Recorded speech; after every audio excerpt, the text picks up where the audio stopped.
প্রিয় ছাত্রছাত্রী, GS the English teacher চ্যানেলে সবাইকে স্বাগত।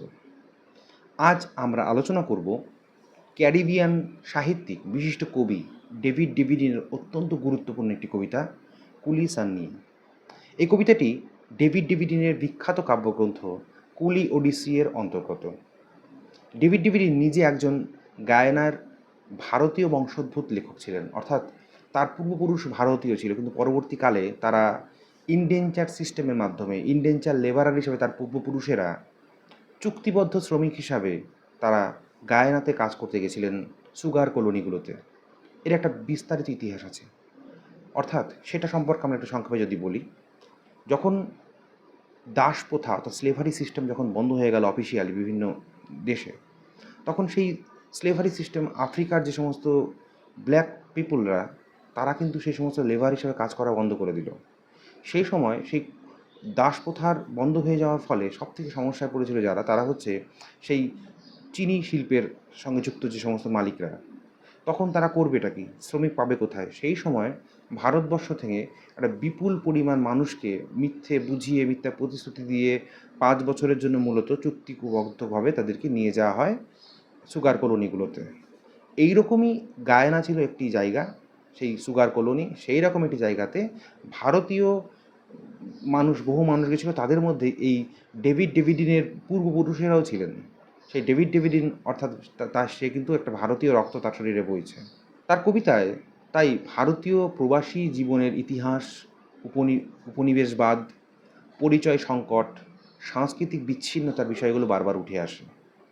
কুলি ওডিসি গ্রন্থে তিনি ভারতীয় শ্রমিকদের যাত্রা, সংগ্রাম, উত্তরসূরিদের অভিজ্ঞতার কথা তিনি তুলে ধরেছেন। এবং এই কুলি ওডিসির অন্তর্গত কুলি সান যে কবিতাটি, সেই কবিতায়ও কিন্তু সেই রকমই একটা আমরা আলোচনা পাই, সেই রকমই একটা বিষয়বস্তু কিন্তু এখানে উঠে আসে। ডেভিড ডেভিডিনের সম্পর্কে অলরেডি আমরা কিছু আলোচনা করেছি, আবার একটু দু একটা কথা বলে নিচ্ছি। ডেভিড ডেভিডিন মূলত 1955 সালে গায়ানাতে জন্মগ্রহণ করেন। তিনি ভারতীয় বংশোদ্ভূত গায়ানিজ কবি, ঔপন্যাসিক, সমালোচক। তার পূর্বপুরুষেরা ভারত থেকে গায়ানায় চুক্তিবদ্ধ শ্রমিক হিসাবে গেছিলেন, সে কথা আমরা আগেই বলেছি।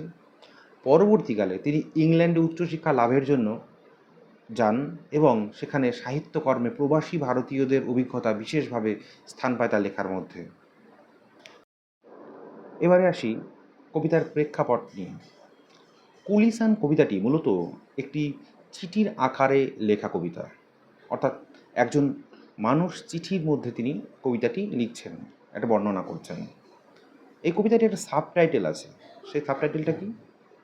The toilet attendant rights home, অর্থাৎ একজন যে টয়লেটের বাইরে বসে থাকে, আপনি দেখবে যে যারা শৌচাগারের বাইরে বসে থাকে, যারা পয়সা টয়সা নেয় বা ইয়ে করে, তারা শৌচাগারটাকে দেখভাল করে, এবং সেই রকম একজন শৌচাগারের পাশে বসে থাকা চাকরিরত একজন ব্যক্তি যে টয়লেটকে দেখাশোনা করে, সে চিঠি লিখছে তার বাড়ির উদ্দেশ্যে। আমাদের দেখবে যে আমাদের এলাকারও বিভিন্ন মানুষ কিন্তু যারা বিভিন্ন নিজের কাজের জন্য, পরিবারকে অন্য সংস্থানের জন্য নিজের বাড়িঘর ছেড়ে দিয়ে দিল্লি, বোম্বে কাজ করতে যেতে হয়। তারা যখন দেশে ফেরে, তারা কিন্তু এমনভাবে অতিরঞ্জিতভাবে ওরা বলে যে আমরা এখানে সেই অফিসে কাজ করি, এই অফিসে কাজ করি, বিশাল বিশাল ব্যাপার স্যাপার আমাদের আলাদা একটা। কিন্তু আদতে দেখা যায় যে বাস্তবিক জায়গাটা কিন্তু অন্য। তারা হয়তো খুব দুঃখে, খুব কষ্টের মধ্য দিয়ে ওখানে জীবন যাপন করে, কিন্তু তারা হয়তো তাদের সেই লজ্জাকে নিবারণ করার জন্য লোককে একটু ফুলিয়ে ফাঁপিয়ে বলে বা বলতে বাধ্য হয়। এই কবিতায় কিন্তু সেই রকম একটা বিষয়বস্তু আমরা পাচ্ছি। অর্থাৎ একজন ভারতীয় বংশোদ্ভূত একজন প্রবাসী যুবক, যে কিনা ইংল্যান্ডে গেছে পড়াশোনা করার জন্য, সে পরিবারের কাছে চিঠি লিখছে। সে পরিবারকে জানাচ্ছে ইংল্যান্ডে তার জীবন খুব সুন্দর, সে ভালো আছে, ভালো খাচ্ছে, ভালো পড়ছে, প্রচুর পড়াশোনা করছে, সে ভবিষ্যতে ডাক্তার, ইঞ্জিনিয়ার হতে চায়। কিন্তু পাঠক ধীরে ধীরে বুঝতে পারে এই বর্ণনার মধ্যে একটু হাইপারবোল, একটু অতিরঞ্জিত করে একটু বলার একটা চেষ্টা আছে, নিজেকে ফুলিয়ে ফাঁপিয়ে দেখানোর একটা চেষ্টা আছে। বাস্তবে সে আসলে একজন সাধারণ টয়লেট অ্যাটেন্ডেন্ট বা পরিচ্ছন্ন টয়লেট রাখে যে সেই। কিন্তু পরিবারকে সত্য কথা জানাতে তার লজ্জা হয়। সে নিজের বাস্তব অবাস্তবতাকে আড়াল করে রাখে। এখানেই কবিতার প্রধান যে ট্র্যাজেডিটা সেটা লুকিয়ে আছে। কবিতার সারাংশটি নিয়ে একটু আলোচনা করা যাক। কবিতাকে আমরা লাইন বাই লাইন আলোচনা করব না, তাতে ভিডিওটি অনেক বড় হয়ে যাবে। কবিতার শুরুতেই আমরা দেখি যে তার গ্রামের বন্ধু ও পরিবারের খোঁজ নিচ্ছে চিঠির মাধ্যমে। সে জানতে চাইছে শান্তি কেমন আছে, সুখ কেমন আছে, মরার যে একটা মানুষ মারা গেছে যে জুনচা নামে, সত্যি কি সে মারা গেছে? মশার উপদ্রব কেমন এখন তার গ্রামের এলাকাতে? এই সমস্ত প্রশ্নগুলো থেকে বোঝা যায় সে তার যে জন্মভূমি, সে এখনও সেই জন্মভূমিকে ভোলেনি। এরপর সে ইংল্যান্ডের বর্ণনা দিতে শুরু করে। সে বলে, ইংল্যান্ড খুব সুন্দর একটা দেশ, বরফ পড়ে, বসন্ত আসে, পাখি গান করে। তারপর সে বলতে শুরু করে এখানে প্রচুর খাচ্ছে, প্রচুর বই পড়ছে, খুব সুন্দর জীবনযাপন করছে সে। তারপর সে জানায় ভবিষ্যতে সে ডাক্তার হতে চায় অথবা আইনজীবী হতে চায়। কিন্তু হঠাৎ কবিতার শেষের দিকে সত্যের আভাস পাওয়া যায় তার কথার মধ্য দিয়ে। সে জানায় যে সে আপাতত তার কাছে যথেষ্ট টাকা নেই, তাই সে একটি ছোট চাকরি নিয়েছে। চাকরির নাম আবার সে জাঁকজমকপূর্ণভাবে একটু অতিরঞ্জিতভাবে বলে ডেপুটি স্যানিটারি ইন্সপেক্টর। শুনে মনে হবে যে বিরাট বড় চাকরি একটা, ডেপুটি স্যানিটারি ইন্সপেক্টর আবার কী রে বাবা। কথার একটা অতিরঞ্জিত করে সুন্দর করে জাঁকজমকভাবে বলেছে আসলে, কিন্তু ব্যাপারটা কি, এখানেই ব্যঙ্গটা লুকিয়ে আছে। বাস্তবে সে একজন টয়লেট অ্যাটেন্ডেন্ট, অর্থাৎ শৌচাগার পরিষ্কার কর্মী। সামাজিক মর্যাদা বাড়ানোর জন্য, সামাজিকভাবে নিজেকে একটু বড় করে দেখানোর জন্য সে নিজের কাজের যে পোস্টটা সেইটাকে একটু অন্যরকম কায়দা করে বলেছে আসলে, কিন্তু সত্য তো লুকোতে পারেনি সে। সেখানেই এই ট্র্যাজেডিটা লুকিয়ে আছে। সেই কবিতায় যে বক্তা, সেই বক্তার সেই ট্র্যাজেডিটা, বেদনার যে ছবিটা, সে বাইরে গেছে স্বপ্ন নিয়ে। আমরা এরকম অনেকেই আছে যারা হয়তো অনেক কিছু ভাবি যে বাইরে গেলেই আমার জীবনটা একেবারে লটারি লেগে যাবে, অনেক কিছু করব, কিন্তু গিয়ে দেখা যায় যে উল্টো। তাকে অনেক সংগ্রাম করতে হয় সেখানে গিয়ে, অনেক ছোট কাজ করতে হয়। সে ভেবেছিল হয়তো বড় কোনো অফিসে গিয়ে আর বিরাট কিছু একটা কিছু করবো, কিন্তু দেখা যাচ্ছে খুব অত্যন্ত অসম্মানজনক কোনো কাজ তাকে করে তাকে সেইখানেই নতুন জায়গায় গিয়ে তাকে সারভাইভ করতে হয়। এখানেও আমরা কিন্তু সেই রকমই একটা চিত্র কিন্তু আমরা পেলাম। এই কবিতাটি কুলিসান একটি ডায়াসপোরা ধর্মী কবিতা। আর ডায়াসপোরা কবিতায় একটা প্রধান বৈশিষ্ট্য হচ্ছে আইডেন্টিটি ক্রাইসিস। এই কবিতায় কি আমরা আইডেন্টিটি ক্রাইসিসটা পাচ্ছি? হ্যাঁ, পাচ্ছি। এই কবিতার অন্যতম বিষয় হচ্ছে আইডেন্টিটি ক্রাইসিস বা পরিচয় সংকট। প্রবাসে এসে মানুষ প্রায় নিজের পরিচয় নিয়ে দ্বিধাগ্রস্ত হয়ে পড়ে।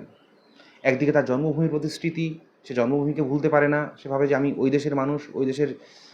অন্যদিকে সে নতুন দেশকে আবার সহজে গ্রহণও করতে পারে না যে এই দেশটি আমার দেশ। দুটোর মাঝখানে টানাপোড়েন চলে একটা। কবিতার বক্তা ইংল্যান্ডে এসেছে নিজের জীবনের উন্নতি সাধনের জন্য নতুন স্বপ্ন নিয়ে, কিন্তু বাস্তবতা তার প্রত্যাশা পূরণ করতে পারেনি। তাই সে নিজের পরিবারকে সত্য কথা বলতে পারে না। এই দ্বন্দ্বই পরিচয় সংকটের বা আইডেন্টিটি ক্রাইসিস প্রকাশ পাচ্ছে আমাদের এই মিথ্যে কথার মধ্য দিয়েই। এই কবিতায় একটি ট্র্যাজেডি আছে, একটু আবার ব্যঙ্গ বা একটা স্যাটায়ার আছে। সেটা খুব দক্ষভাবে ডেভিড তুলে ধরেছেন। তার বড় উদাহরণ হলো টয়লেট অ্যাটেন্ডেন্টকে। এই কবিতায় যে বক্তা আছে সে নিজেকে সেই টয়লেট অ্যাটেন্ডেন্ট বলে পরিচয় না দিয়ে তার বাড়িতে যে চিঠি লিখেছেন সেখানে বলেছে যে ডেপুটি স্যানিটারি ইন্সপেক্টর। একই কাজ কিন্তু ভিন্ন নামে উপস্থাপন করা হয়েছে এখানে। এর মাধ্যমে কবি দেখিয়েছেন যে প্রায় অনেক মানুষই আছে যারা নিজেদের সামাজিক মর্যাদা বৃদ্ধি করার জন্য, বাড়িয়ে দেখানোর জন্য বাস্তবকে আড়াল করে। এটি শুধু একজন ব্যক্তির গল্প নয়, বরং বহু প্রবাসী মানুষের অভিজ্ঞতার প্রতীক।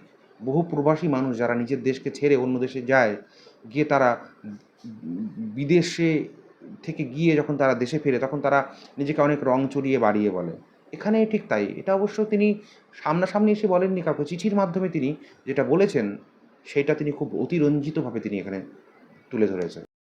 এবারে এই কবিতার যে ভাষা শৈলী নিয়ে যদি আলোচনা করি, ল্যাঙ্গুয়েজ বা স্টাইলটা নিয়ে, আমরা এই কবিতা দেখব যে এই কবিতাটি কিন্তু পুরোপুরি ইংরেজি ভাষায় না লিখে যে গায়ানিজ ক্রিওল ভাষাতে তিনি ব্যবহার করেছেন এখানে ডেভিডিন। ফলে এটা কিন্তু ইংরেজির থেকে একটু আলাদা, যার ফলে কবিতাটা আরও বাস্তব এবং জীবন্ত হয়ে উঠেছে। একেবারে পরিপূর্ণ বিশুদ্ধ ইংরেজি ভাষায় কথা বলছে একজন সাধারণ গায়ানিজ ছেলে, যে গায়না থেকে গিয়ে সে ইংল্যান্ডে গিয়ে চিঠি লিখছে। এটা একটু অবাস্তব লাগতো। ফলে একটা মিশ্রিত একটা ভাষাকে তিনি ব্যবহার করেছেন এই কবিতার ল্যাঙ্গুয়েজ হিসেবে। ফলে সেটা আরও একটু বাস্তবধর্মী বলে মনে হয়েছে কবিতার। অর্থাৎ কুলি সান কবিতাটি একটি ডায়াস্পোরিক কবিতা, যে কবিতাগুলোর মধ্যে স্বপ্ন, হতাশা, আইডেন্টিটি ক্রাইসিস এবং সামাজিক মর্যাদার আকাঙ্ক্ষার গল্প বলে। এই কবিতায় আমাদের শেখায় যে মানুষ বাহ্যিক সাফল্যের আড়ালে অনেক অজানা সংগ্রাম লুকিয়ে থাকে। আজকের ভিডিও এখানেই শেষ করছি। ভিডিওটি ভালো লাগলে লাইক, শেয়ার এবং GS the English teacher channel subscribe করতে ভুলবে না। ধন্যবাদ।